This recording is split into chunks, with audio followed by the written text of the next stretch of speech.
kidneys, liver, and bladder were missing. Her throat had been slashed open so deeply that her head was almost severed. Her right arm was barely still connected to her torso. The frozen ground around her was stained red. The expensive watch on her wrist had stopped a few minutes after midnight. It remains unclear what happened to Pamela after she left the ice rink that night. There's no concrete evidence to tell us where she went, what she may or may not have got up to, or who she may or may not have bumped into. With all that said, two prominent theories do exist. Paul French and Graham Shepherd have both published books about the murder mystery of Miss Werner, but the authors paint two very different pictures. In fact, the only thing they both seem to agree on is that Pamela's life came to an end with a blow to the head. I'll start with French's version of events, which he presents in his book, Midnight in Peking. After researching the case extensively, French believes it's most likely that after skating with her friends, Pamela met up with another group of females sharing this story to begin with. Yet here we are. Most of the cases I've worked over the years have been unremarkable to say the least. I specialize in infidelity, and spend most of my working days spying on cheating husbands and wives, then reporting back to my client, letting them know whether their partner is innocent or guilty of double dipping, so to speak. A few years back though, I worked an unusual case, one that ended up being much darker than I anticipated. It all started when a husband and wife entered my office. They hadn't even booked an appointment. They didn't need to. Just from glancing up at them, I instantly knew who they were. The Roschas, by far the richest people in our area. They had the biggest house, nicest car. Everybody knew they were hot stuff. I asked them to take a seat and tell me how I could help them. "Sir," they explained to me, "it's our daughter, Sophia. She's run away with her new boyfriend, and we have no idea where she is. They've only known each other for a couple of weeks. They left 2 days ago. Look, she left us a note." The father handed me a crumpled up piece of paper. It read as follows. "Dear Mother and Father, I've decided to elope with my boyfriend, Andre. He's won my heart, and I wish to start a new life with him across the border. I don't know when I'll be back, if ever. Don't cry for me, for he makes me happier than anyone deserves to be. Forever yours, Sophia Roscha." They told me this was completely out of character. Not to mention, the handwriting didn't look like hers at all, and the words didn't sound like something she had put. It was all too formal. They tried calling Sophia, but she never answered. The family immediately went to the police, begging them to help find their daughter. The authorities were strangely unhelpful. They said there was no reason to be suspicious, and that the girl had just left on her own terms. The family even offered to pay the cops, seeing how rich they were and all, but even still, they refused to look into the case. That's why they came to me. I was the only person who'd be willing to help them look for her. I asked if there was anything they could give me to help me get started. They gave me several pictures of Sophia and her new boyfriend, Andre, a very handsome young man in his late 20s. Apparently, they had to snap the pictures secretly. Andre really hated being on camera. "Sir, that's not all," they told me.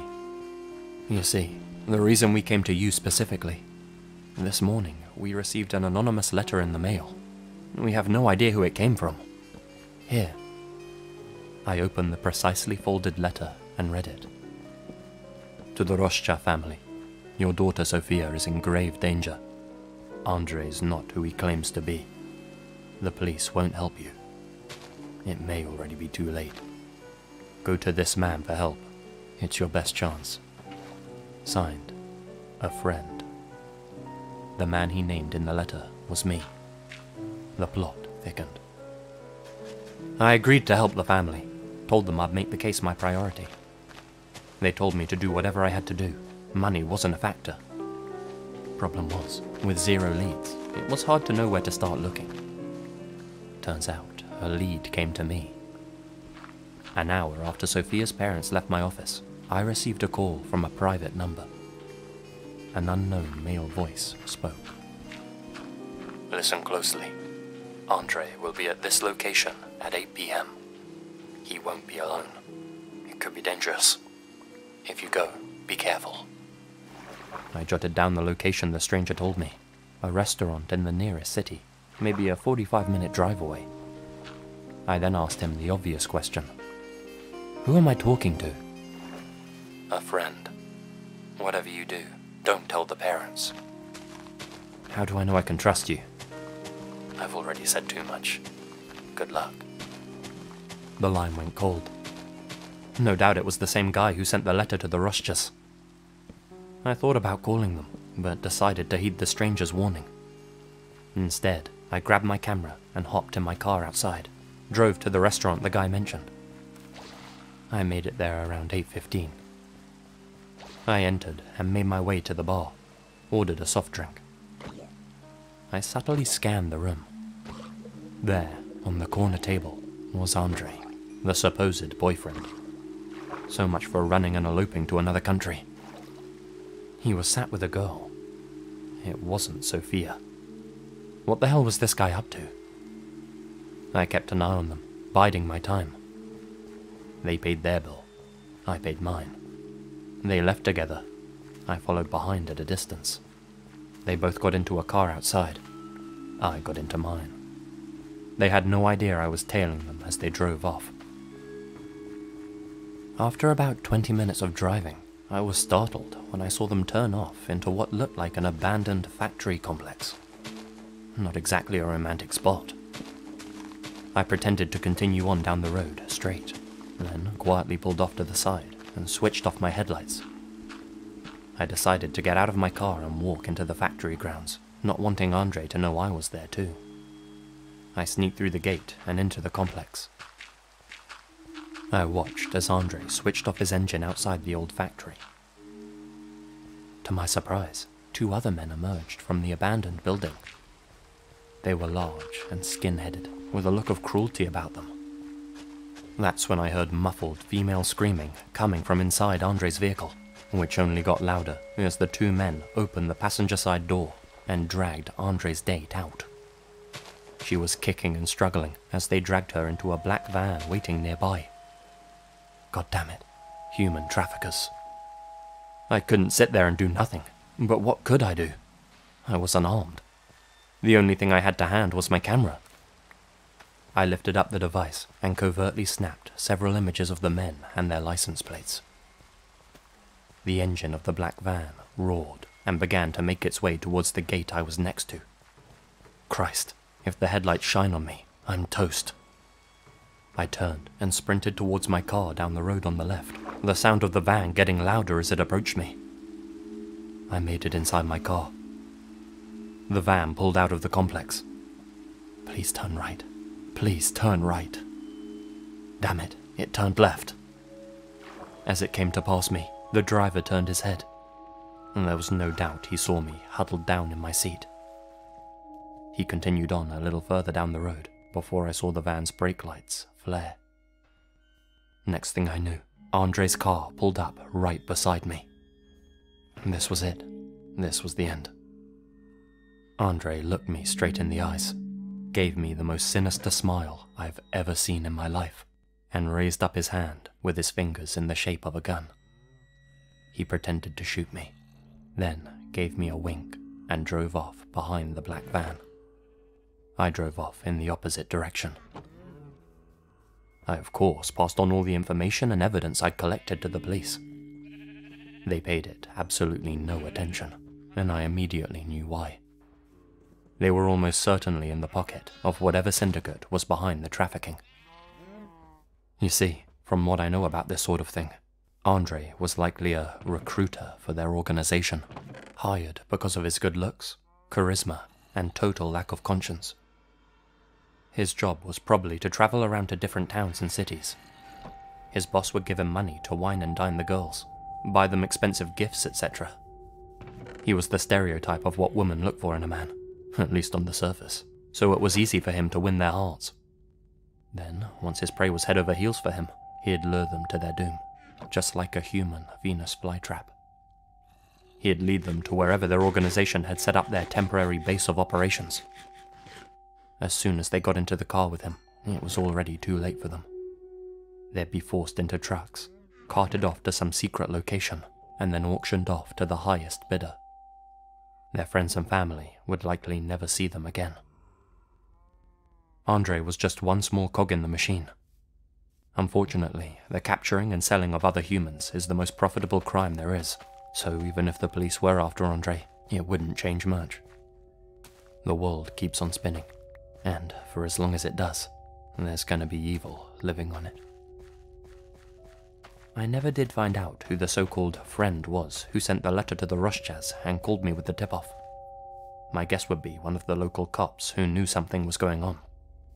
He knew he couldn't intervene, but felt the need to help out with the case anyway.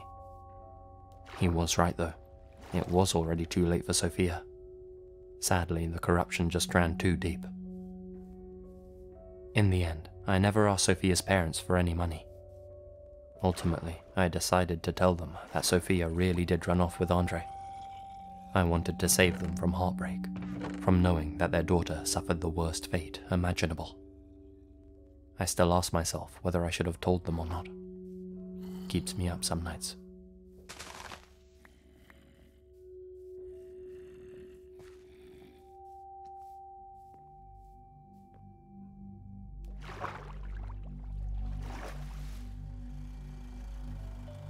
For quite some time now, the US and Cuba have had a, let's call it a tumultuous relationship. Back in 2015, however, the United States government officially reopened their embassy in Havana and sent some of their finest agents and officials to work there. Even though there was still a lot of tension between the two nations, everything appeared to be hunky-dory over at the embassy. That is, until late 2016, when an American CIA operative started hearing a strange, buzzing noise in his apartment. The buzzing caused an uncomfortable feeling of pressure in his head. At first he figured it was cicadas or crickets outside his window, but that turned out not to be the case. The mysterious, insect-like buzzing wouldn't let up, and the agent began suffering from dizziness and chronic headaches. Things got so bad that he sought medical attention. A report was sent to Washington. Since this was just a one-off case, nobody paid it much attention. No investigation was launched into the matter, and business continued as usual. In February 2017 though, 2 more agents reported hearing the same strange buzzing. This time, it caused more serious symptoms. They not only suffered from headaches and dizziness, but also motor issues and tinnitus. Whatever this strange sound was, it only seemed to be affecting US personnel stationed at the Havana embassy, and it was seriously doing a number on their brains. The symptoms were the same as in patients with damaged inner ears. When confronted by the head of the US embassy, the Cuban government denied any wrongdoing. The Americans launched an investigation into both the Cubans and the Russians, but didn't find any evidence to link them to the buzzing sound. By March, even more American personnel came forward with similar symptoms. Motor issues, extreme migraines, vertigo and tinnitus. Some of these personnel didn't even report hearing the buzzing sound at all. They'd just fallen sick out of the blue. They called it Havana Syndrome. As the months went by, more and more Americans stationed in the Cuban capital began to fall prey to it. By September of that same year, 16 CIA agents alone had been affected, along with many other civil servants. A doctor was sent to treat them. He too fell sick. Those affected by Havana Syndrome soon began developing other symptoms. Insomnia, nausea, fainting, vision loss, frequent nosebleeds, and, most worryingly, signs of brain damage. They were struggling with severe memory loss and became unable to concentrate on anything. These cognitive issues were making it difficult for them to complete even simple tasks, and lasted for months after being exposed to the mysterious buzzing sound. Due to the secrecy of the CIA's investigation, we don't know exactly how many staff members were affected by the syndrome, but we do know that at least 40 personnel fell sick. Their brains were examined using advanced imaging techniques. The results of these tests were then compared with the control group. In July of this year, the report was published. The 40 staff members affected by Havana Syndrome had significantly less brain matter than the control group. They also had problems with functional connectivity in their brains. It then came to light that Canadian officials in Havana were being affected too, 14 of them in total. Both the US and Canadian governments were convinced that some sort of radio or electromagnetic weapon was being used to attack their workers, but couldn't pinpoint exactly who was responsible or what sort of device was being used. Both governments withdrew all their non-essential personnel from Havana. The 14 affected Canadians sued their government for $28 million for failing to address the Havana Syndrome problem. Their lawsuit is still ongoing. As of right now, we still don't know who or what was responsible for the buzzing. Some people think that the syndrome was the result of some environmental issue, and that it really was just the constant sound of crickets or cicadas that affected the workers' brains. And that doesn't explain why only US and Canadian government officials were affected though.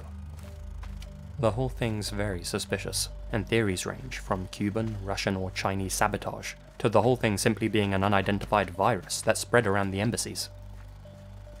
Since it's such a recent phenomenon, we might actually uncover the truth on this one. If the American and Canadian governments don't keep the whole thing secret, that is.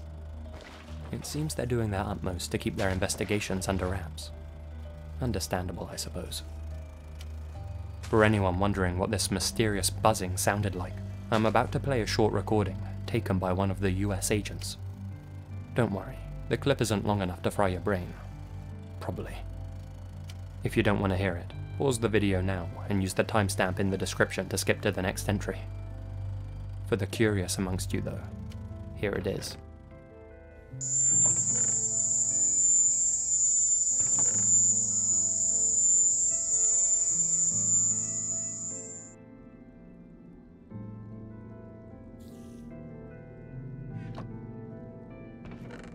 I'm not sure how well known this one is, but it's one that's always tickled my fancy. The Bath game, sometimes known as Daruma-san, is a game that dates back a long way. The game itself carries with it huge risk, but also the potential for huge reward. According to legend, by conducting a simple ritual, you can summon an entity known as Daruma-san, who will play a game of cat and mouse with you. The reward for winning is that you'll be blessed with amazing fortune. This one's not for the light-hearted amongst you though, as a lot of bad things can happen to you if you decide to play the game, including death. Here are the rules. To play, you'll need a bathroom with a bathtub. Only one person can play this game at a time, but don't worry, you won't really be playing alone. Step 1. Wait until nighttime, just before bed. Step 2. Fill up your bath with water and turn off all the lights. Step 3. Take off your clothes and get into the bath. Make sure your body is facing the faucet.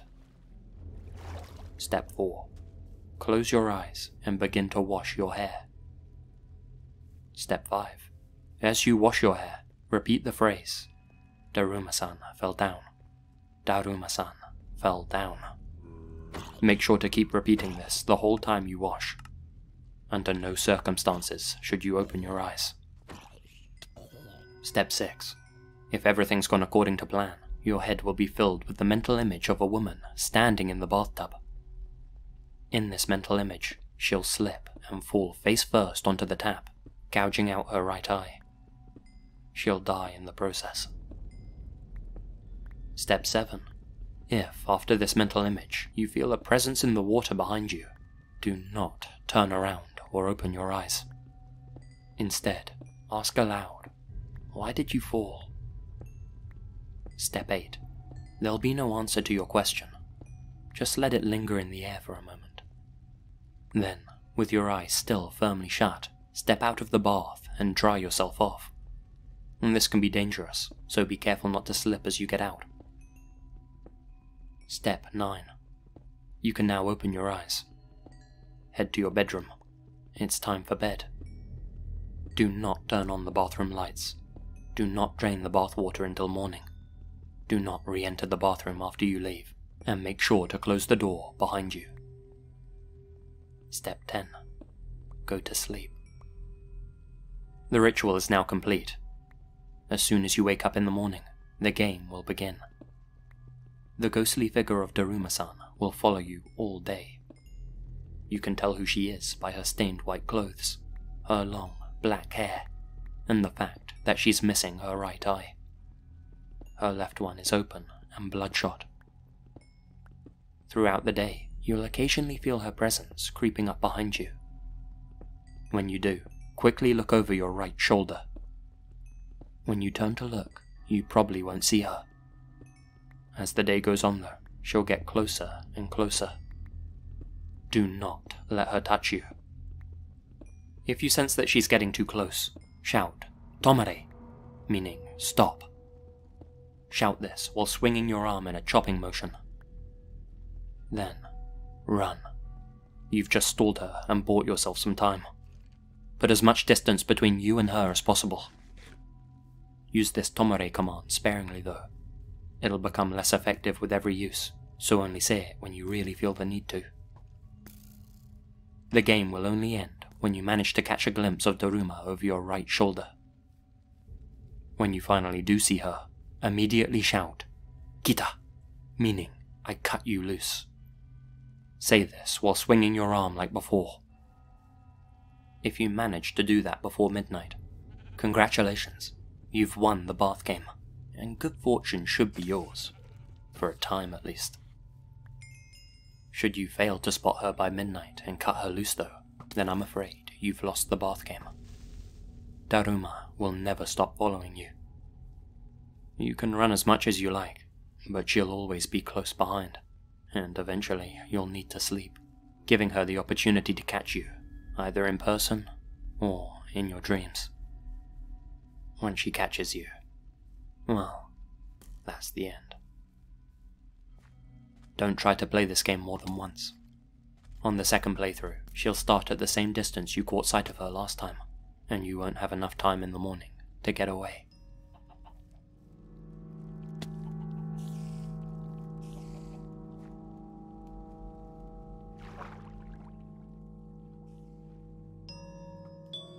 This was back in the 80s. I lived in Australia and was driving from Brisbane to Sydney. I had a Jimi Hendrix bobblehead on the dashboard of my truck. We'd recently had a Secret Santa at the new company I was working at, and a co-worker bought it for me as a gift. Why she'd picked that out for me was anyone's guess. I guess I was a newbie, and she didn't really know me that well, so maybe she thought it might be a funny present. I don't know. I wasn't actually a Hendrix fan. I was more into disco music myself, but obviously I didn't tell her that. She was cute though, and on the off chance that she might one day get inside my vehicle, I decided to put the bobblehead on my dashboard. On that drive to Sydney, I noticed a hitchhiker on the side of the road. Well, this was the 80s, when this sort of thing was more acceptable and viewed as less of a big deal, so I decided to help the guy out and give him a ride. He looked normal enough. The guy hops in and thanks me, says that he's heading in the same direction. As we made our way towards Sydney, the guy points out to the Hendrix bobblehead on my dash. "Hey man, you're a fan of Jimi Hendrix, huh? He's the greatest guitarist of all time, am I right?"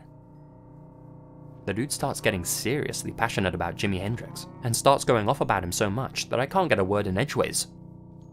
He seemed like such a big fan of Jimi Hendrix, that when he asked me, "So you're really into his music too, huh?" I just replied with, "Yeah, I'm a big fan." Didn't want to ruin the guy's buzz, you know? "Wow, that's awesome, man. Which songs?" "Oh, you know, all of them, man. Couldn't pick one in particular." In all honesty, I couldn't actually think of a single song title. The hitchhiker gives me a big smile. "Right on," he says. He spent the rest of the journey smiling and looking out of the window, as if he was contemplating something. We start to get close to Sydney. That's when he says that we're near where he needs to be dropped off. He points me down some side road that took us off the beaten track. I pull up where he tells me. The place looks deserted. No buildings around, no people. Real Nowheresville. Why did he want to be dropped off here of all places?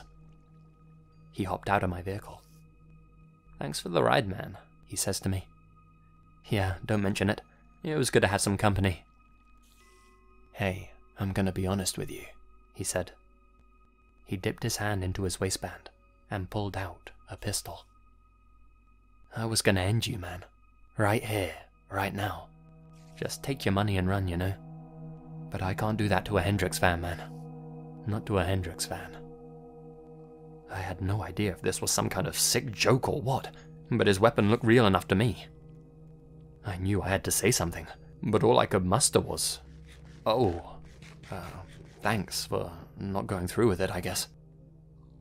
With that, he strolled off to who knows where. Didn't wait around to see, just floored it out of there.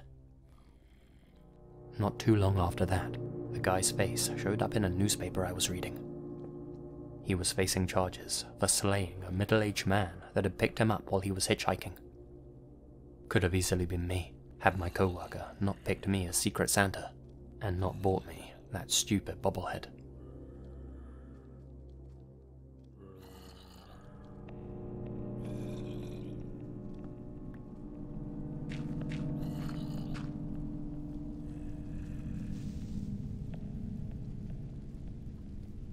This isn't my story, but my friend's. His name is Morita, and though he's not the purest of people, I don't think he deserved what happened to him. Still, I won't sugarcoat things, and I'll let you guys judge for yourselves. This all happened 5 years ago. Morita and I both lived in Osaka, Kansai. We met at university, though at the time of this story, Morita had already been working at an accounting firm for the past 2 years. He'd done well for himself. I was stuck making okonomiyaki for tourists. Not an awful job per se, but I always thought I'd be working for a big firm like him. I envied him a little. Anyway, Morita had to go away for a week to audit some company in Hiroshima, a good 6-hour drive away from Osaka. As such, his company paid for him to stay in a hotel there for a week. When he came back, we met up for dinner. "Hey man," he told me, "I have a crazy story to share with you." "Oh yeah?" I said, urging him to spill the beans. "Yeah, I met a girl down in Hiroshima on my first night. Had myself a little holiday romance, if you know what I mean. Yumi, her name was." He proceeded to show me pictures of this Yumi woman on his phone. "She's an accountant too, at the company I was auditing." "Dude," I replied, "you already have a girlfriend." "I know, it's a pretty bad thing to do, but it's okay. My girlfriend will never find out." He could tell from my reaction that I was both surprised and disappointed in his behavior. "Man, relax. This was only a 1-week fling. I made sure Yumi knew this was nothing serious, and I won't do anything like this again, believe me." In the end, I promised to keep his secret. A few weeks passed, and I'd arranged to meet up with Morita again for dinner in town. I arrived a little early. When Morita finally arrived, I was shocked by his appearance. He looked pale and disheveled. I knew instantly that something was the matter. "Hey, everything okay, bud?" I asked him. "You'll never believe what's happened," he said, looking like he was about to be sick. He was right. After he told me, I genuinely couldn't believe my ears. It turns out that that very day, a new employee had started working at his company. It was the same girl he'd had a fling with in Hiroshima, the Yumi woman. She'd moved all the way to Osaka, transferred her job to his company, and completely uprooted her whole life just so she could be with him. She'd become obsessed. Totally obsessed. "Yumi, what on earth are you doing here?" he asked her. "I came to be with you, silly. I know you said you weren't looking for anything serious, but I know in your heart you didn't mean that. When you stopped replying to my messages, I knew I had to prove to you how serious I was about this relationship." "Relationship?" Morita gasped. "Yumi, I only saw you for a week. We only had a holiday romance. No big deal, you know." He did his best to try and convince her that he didn't have any true feelings for her, but she didn't seem to get the message. Yumi would follow Morita around the office, constantly talking to him and trying to get close to him. When it was time to go home, Morita would quickly run out of the office and out of her view. He knew he couldn't let her find out where he lived. If she'd followed him all the way to where he worked, she'd most certainly turn up at his apartment. She was, after all, a total yandere. Who knows what she might do? After days of trying to get her to leave him alone, he finally confessed to her. "Yumi, I'm sorry, but I already have a girlfriend. Oh, I see. Her eyes became extremely wide and flared with a sort of fiery intensity. The rest of her face remained neutral. I understand. With that, she turned her back to him and scurried away into her cubicle. Didn't speak to him for the rest of the day. Well, his actions up until now had been stone cold, but I guess there wasn't really any other way to deal with the situation. At least he'd come clean. Maybe this crazy girl would finally go back home now. And that was for the best, both for Morita and for her. When Morita arrived at work the next morning, Yumi was nowhere to be seen. Excellent, she'd gotten the message. Morita approached his desk and noticed something unusual. There was a chocolate cake next to his computer. Beside it was a post-it note. Keep up the good work, Morita. Signed, Mr. Ishiguro. Ishiguro was the head of the department. Wow, Morita felt pretty good about himself. He'd obviously impressed his boss and was seen as a major asset to the company. Strange, though, he thought. There was a single slice missing from the cake. Had his boss forgotten to eat breakfast and taken a slice of the cake? Who knew? Whatever the case, he was ecstatic. After lunch, Morita planned on eating a slice of the cake, but the tempura he had filled him up more than he expected. He decided to save the cake for after dinner instead. Before leaving work that day, he happened to bump into his boss. With a bow, he thanked Mr. Ishiguro for the cake. Cake? What on earth are you talking about, Morita? I've never bought cake for an employee in my life. If I was going to start now, I certainly wouldn't give you the first one. What? But if the cake wasn't from Ishiguro, then... Yeah, you already guessed it, right?